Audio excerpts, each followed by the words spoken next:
Nesta videoaula serão abordados os seguintes tópicos: função complexa, função exponencial complexa e falaremos também a respeito do gráfico de uma função complexa. Um dos mais importantes conceitos em matemática é o de função, que diz: uma função f de um conjunto A e um conjunto B é uma regra de correspondência que associa cada elemento em A a um e apenas um elemento de B. Bom, mas tal conceito se refere à função univalente. Função univalente no sentido de que cada elemento de A associa a apenas um elemento de B. Isso vai diferenciar da função multivalente. Bom, então sempre quando formos nos referir à função univalente, nós vamos denominar de função. Caso contrário, será a função multivalente, que vamos definir logo após. Podemos pensar uma função como sendo uma regra que aceita entradas do conjunto A e retorna saídas em um conjunto B. Por exemplo, digamos que eu tenha uma função de valores reais de uma variável real. Então, as entradas e saídas são números reais. Já uma função complexa, ou isto é, uma função complexa de uma variável complexa, temos entradas e saídas números complexos. Então, Z é a entrada, que é um número complexo, W é a saída, que é um número complexo. Uma função complexa é uma função f, cujo domínio e imagem são subconjuntos do conjunto dos números complexos. Quando o domínio de uma função complexa não é definida explicitamente, assumimos que seja o conjunto de todos os complexos Z para os quais a função f é definida. Uma função polinomial na variável z, cujos coeficientes são complexos, o domínio dessa função é o conjunto dos números complexos. Ou seja, não há nenhuma restrição para o domínio de uma função polinomial na variável z complexa. Se eu tiver um quociente de funções, por exemplo, z sub z2 mais 1, neste caso, a função g ela só é definida para todo z desde que z seja diferente de mais ou menos i, ou seja, onde z2 mais 1 é igual a zero. Então, a função g não é definida para esses pontos. Então, o domínio de g é todo complexo, subtraindo os números i menos i. Partes real e imaginária de uma função complexa, U mais IV. U é denominada a parte real, V a parte imaginária da função. Z ao quadrado. A função z ao quadrado, não podemos definir aqui dessa forma que está, quem é U, quem é V. Então, devemos substituir o z por x mais y. Elevando ao quadrado, teremos x mais y ao quadrado. Ou seja, o quadrado de x, quadrado de y, mais duas vezes x vezes y. Então, temos a parte real como sendo x ao quadrado menos y ao quadrado, que eu chamei de u, e a parte imaginária, 2xy, que é v. Para a função sub z, substituímos o z por x mais y e multiplicamos pelo conjugado de z. Então, no final, eu vou ter x sobre x2 mais y2, que é a parte real da função, e menos y sobre x2 mais y2. que é a parte imaginária de v. A parte real e a parte imaginária de a função é de imensa importância para o estudo de funções complexas. Atenção, não confunda a imagem de uma função complexa com a parte imaginária de uma função, essa mesma função. Se f associar o elemento A de A ao elemento B do conjunto B, dizemos que B é a imagem do elemento A sob a função f. Isto é, f de A igual a B. Bom, a mesma definição que vocês conhecem lá para a função real de uma variável real. Bom, a parte imaginária da função, identificada por U mais IV, é justamente a função V. Neste exemplo, f é igual a z ao quadrado mais z. Substituindo z por x mais y, a parte real é x ao quadrado menos y ao quadrado mais x, e a parte imaginária da função, 2xy mais y. Então, essa segunda função é a parte imaginária da função, que eu coloquei em evidência o y. Ficou y que multiplica 2x mais 1. Bom, se eu calcular o f de 2 mais 3i, x é igual a 2 e y igual a 3. Então, aí eu substituo na função. Substituo aqui no lugar de x por 2, substituo no lugar do y aqui por 3. Fazendo as contas, a parte real vai ser menos 3 e a parte imaginária é 15.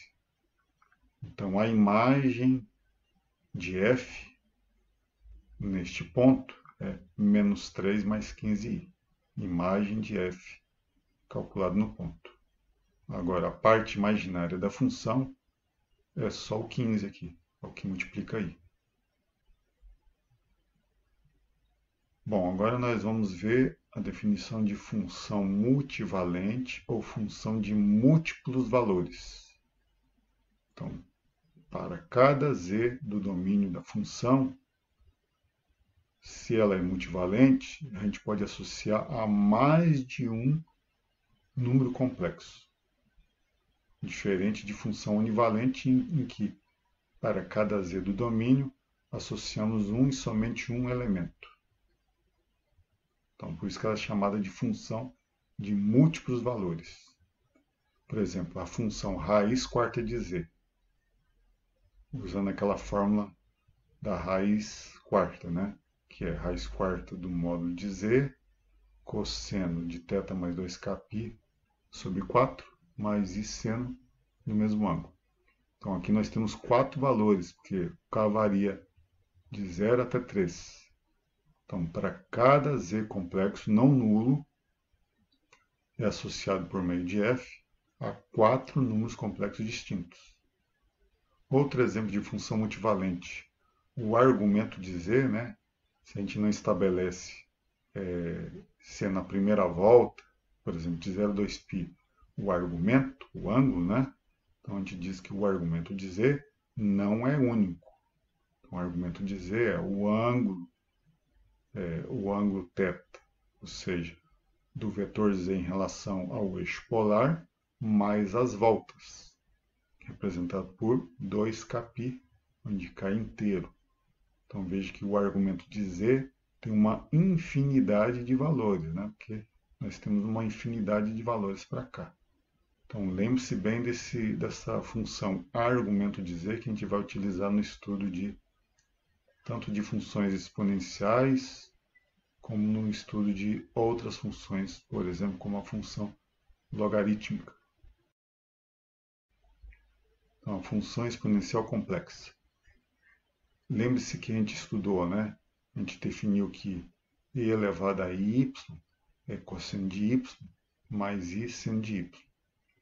Se eu escrever elevado a z, sendo z x mais y, isso vai ficar e elevado a x vezes z elevado a y. Substituo e elevado a y, então eu vou ter e elevado a z igual a e elevado à parte real, cosseno da parte imaginária, mais i seno da parte imaginária. Então, isso define uma função exponencial complexa. a parte real da função exponencial complexa é e elevado a x cosseno y, e a parte imaginária e elevado a x seno de y. Vamos calcular aqui 4 valores. Primeiro, e elevado a π. Então, eu vou ter cosseno de π mais i seno de π. Seno de π é 0, cosseno de π é menos 1. Então, e elevado a πi é menos 1. Isso aqui é denominada a identidade de Euler, que vamos falar daqui a pouco.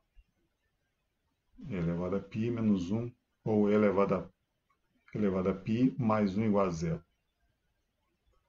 E elevado a πi sobre 2. Então, é cosseno de π sobre 2 mais i seno de π sobre 2.